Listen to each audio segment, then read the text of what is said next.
Okay, my name's Michaela Hunt. This is my school ID, and I'm going to share my screen.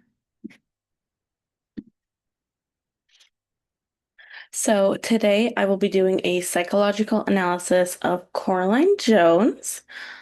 The from most important to least important of the theories that I use to analyze her, most important is Alport's cardinal disposition. A cardinal disposition is so strong that it defines nearly every action in a person's life. Coraline's life, we see that she's a very curious person.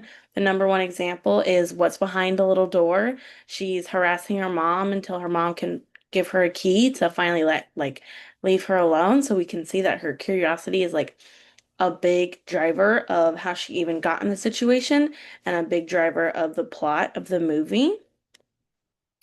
Second important was Kelly's basic postulate, stating that people's behaviors are impacted by how they interpret the future. The example I used for this was when she met Mr. Bobinski. He invited her to show her his rat show or mice show, and it's a little bit off-putting. He's a visibly off-putting character, but Caroline eventually agrees, and that kind of shows that her interpretation of the future is very positive and adventurous, so therefore her behavior is very open-minded.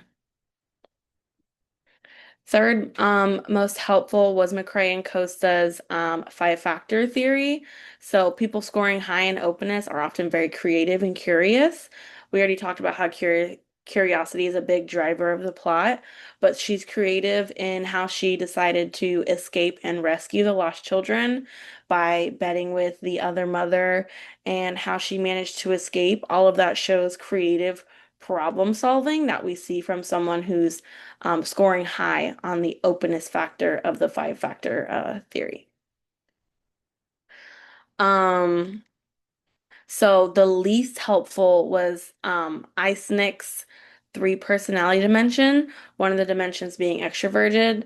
Extroversion. So an extroverted person is very social and impulsive. Coraline is seen being a very impulsive person, hanging out with the other mother and the other father and the other world is very impulsive without a lot of thought about what could happen. But most importantly, she's a very social person. When she moves into the new building, she immediately goes and says hi to all the neighbors and learns more about them and gets all up in their business. And she immediately befriends YB, and you can see that she just is kind of a social butterfly, albeit a little bit awkward, but it doesn't seem like she has any issue with getting to know people and getting to want to know literally everything about them, which is my favorite part about her. But yes. So from what we can tell, Coraline is an open-minded, creative, social person whose biggest drive is curiosity. And through curiosity, the way that we push the plot is by her making these impulsive decisions. Thank you.